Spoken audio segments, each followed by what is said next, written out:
you have the ability to research so many things, is what's the actual root cause of this versus just like what can we treat it with. And that's really fascinating that you said that about other types of skin inflammation, because I've always said, coming from the nutrition side, that the skin really is a window into our body. And if you have any kind of inflammation of the skin or issue of the skin, that's something to pay attention to, because it's a sign of something going on internally, whether it be maybe liver related or histamine related, or in this case, fluoride related, something you either need to probably add in or take out.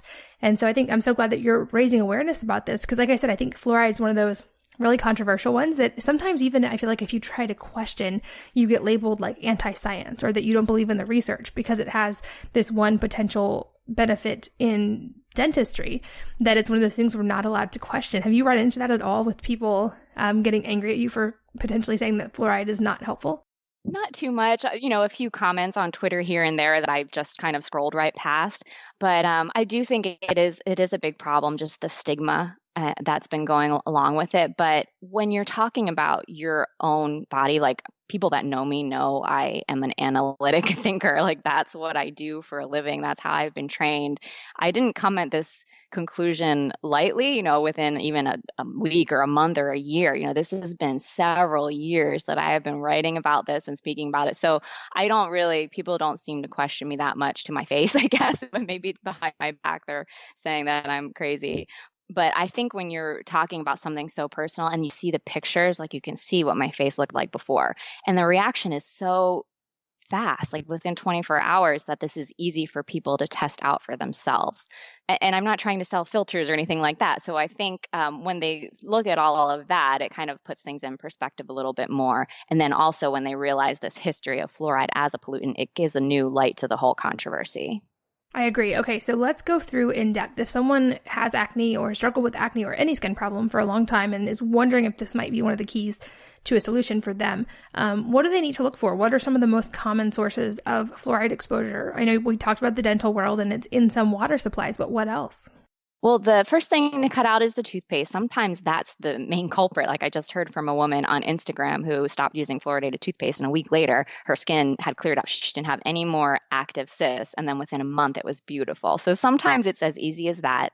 And then the next thing is the water, and not just the drinking water, but everything made with drinking water. So ready to make, ready to drink soft drinks and things like that, pasta, rice, even cereal that's been processed with fluoridated water. The way it's made, the fluoride will concentrate in the cereal. So that's one to look out for that you wouldn't intuitively think of. And then fluoride is also a common pesticide, mostly used in California on raisins and grape crops. So any juice made with grape juice, even if it's not fluoridated water, say it's from concentrate and it's not fluoridated water, it could still be very high in fluoride. They did a test of several different grape juice brands, and they found that Gerber white grape juice was 6.8 parts per million. That was the highest. And the limit for fluoridated water is 4 parts per million. So that really is quite high.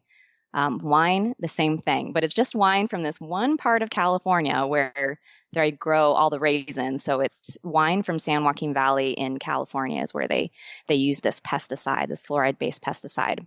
And then the other big sources are poultry products.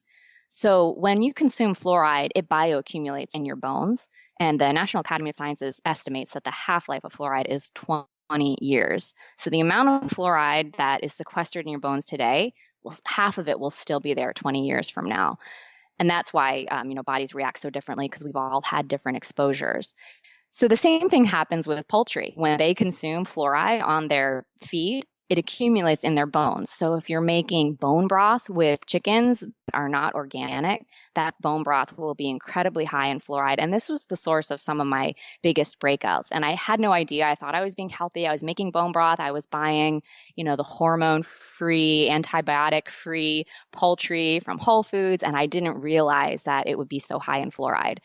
Now I can still have chicken broth. I just know to use like really strictly raised organic chickens, and I don't have any reaction to it. But even things like chicken nuggets, they did a study and found that a single serving of chicken nuggets can have half a child's upper safe limit of fluoride. So you really need to make sure poultry products are organic. And it's because the chicken bones are so soft that when they debone them, they use like a mechanically deboning process. A lot of the bone ends up in these chicken products. So chicken hot dogs, those are things to watch out for. And then the last one is tea, black tea. And it just happens to be pretty much the only edible plant that naturally uptakes fluoride from the soil. So even if it's organic, it could still be high in fluoride if it was just grown in soil where there's a lot of fluoride. And that is very typical for black tea. Green tea, but it doesn't contain as much as black tea. And there are a lot of variables like how long it was steeped for, the age of the leaves. But since I'm sensitive, I just avoid black tea altogether. And that includes things like kombucha. I heard from another woman on Instagram who was making her own kombucha and drinking, 3 glasses a day and was trying to be really healthy. And just her skin was horrible. And she realized that she was sensitive to fluoride. She cut out the kombucha and it completely cleared up. So unfortunately, a lot of the things that we really like in the natural health world, kombucha and bone broth, you just have to be careful with those things if you are sensitive to fluoride. I know I've gotten that question about tea quite a bit, so I want to make sure I clarify. So this is black tea being the highest, green tea to a lesser degree, but herbal teas, and I know I get that question a lot, and you probably do too. Are herbal teas safe?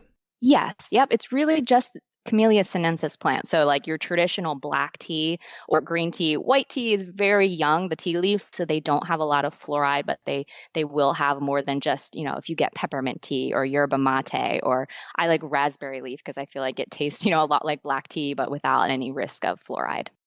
Got it. Okay. So now let's talk about the water supply, because I know that I get questions from readers about the best way to get fluoride out of their water. And personally, it really irritates me that those of us who are sensitive have to go to such extreme lengths and we have this really big whole house water filter that filters out a lot of stuff in our water. For years we had an under the sink filter as well to specifically filter the drinking water even more.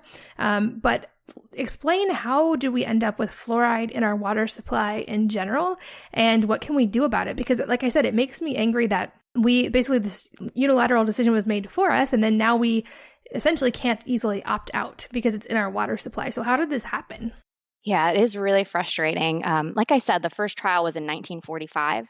And by 1950, the U.S. government went ahead and recommended it for everyone. It was supposed to be a 10 or 15-year study with a control city. So they could measure, the rate of cavities in the control city, which was not fluoridated, and in the fluoridated town. 5 years in, they just decided, oh, this is so great. Let's fluoridate the control city too, and let's just recommend it for everyone. So the decision was very premature. And the head of the Public Health Service at that time happened to be a lawyer for the number one polluter. So I'll just throw that out there, that there were a lot of special interests involved in this decision. And at the time, they weren't thinking about the toxicity of fluoride. They weren't thinking about how it could affect areas other than the teeth. So they found fluoride accumulations in the brain, even in the pineal gland, had the heaviest concentration of fluoride of any organ that's been measured that I've been able to find. So they definitely weren't thinking about things like that back in the 50s when they decided to put it in the water supply. And then I think once that decision is made, it's really hard to say that you made a mistake, So I think the dental establishment in the U.S., the government, will be the last ones to admit that was a problem. It's just, I think, really hard to see past like the possibility that we could have been wrong for so long.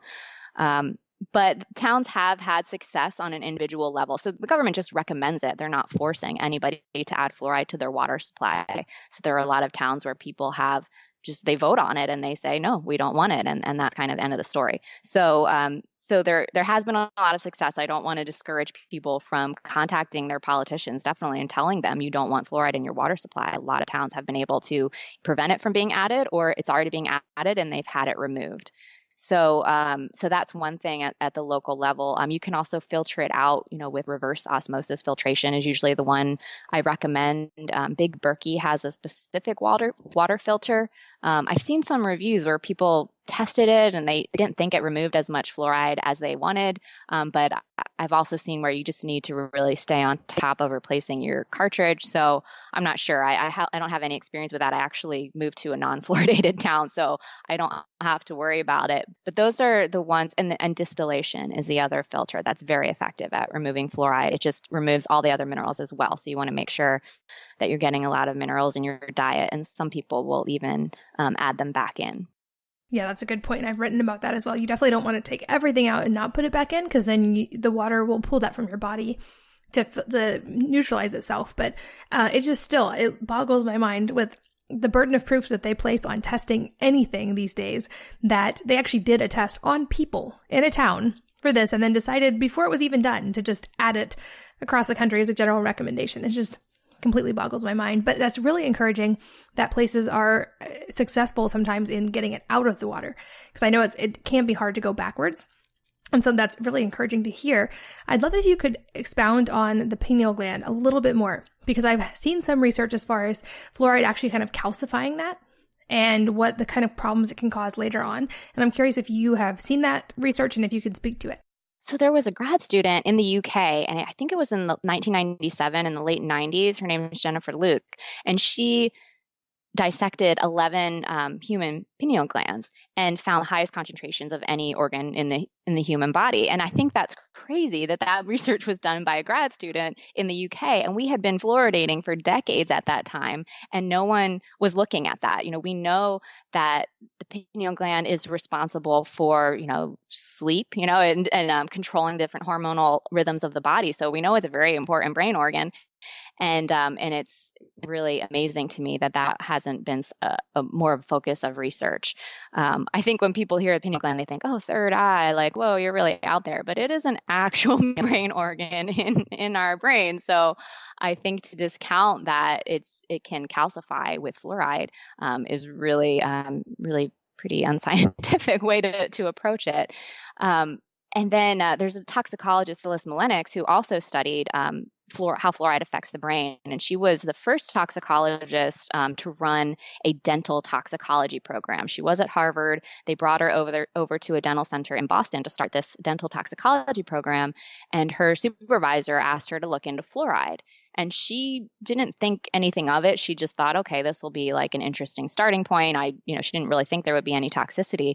But when they started their research on rats, and they realized that fluoride was accumulating in the brain and it is crossing the blood-brain barrier, she was just shocked. And so she published her research in a respectable journal, and she thought all of the officials would be really impressed and like, wow, we need to take action on this. We need to look into this further. But instead, all her funding was pulled and she lost her job because she couldn't do any more research. So you can see interviews with her online. It's really crazy. They just didn't want to see this research. And now, almost 20 years later, there's a lot more research about the neurotoxic effects of fluoride. And in 2012, Harvard researchers did a meta-analysis of all the scientific literature, and they found a strong indication that fluoride adversely alters cognitive development in children. And they said this should be a high research priority. So the National Toxicology Program in 2015 wrote up a proposal, and they admitted that the existing research is limited in its ability to evaluate how fluoride is affecting the cognitive development of children. So I think that is just terrifying. And in light of that, we need to stop fluoridation immediately until we can fully study that.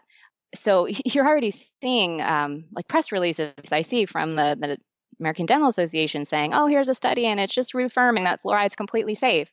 But that was just 2015 when they admitted that the science is limited. So there's no way that we've, proven beyond a shadow of a doubt that fluoride is safe for children. There was another study, that a 12-year study, U.S. funded, that they did in Mexico, and they found a significant drop in IQ for every half a milligram of fluoride that pregnant women were exposed to. So I feel like there's just so many red flags that we really need to end fluoridation right now. And in the meantime, we need to be filtering fluoride out of our water, especially if you're pregnant or you have young children.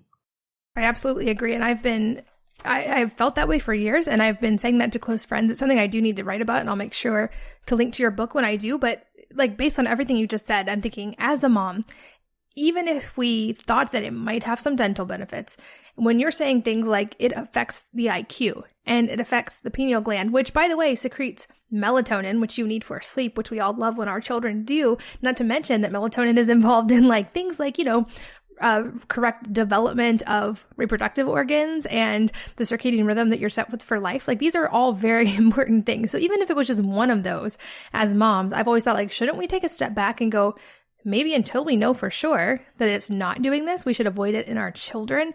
And that can mean even, especially at the dental office, because it is a place where kids get a lot of exposure. I know that I've seen nursery water in bottles which are plastic, which is a whole nother problem, but specifically marketed to babies, thinking that they need more fluoride.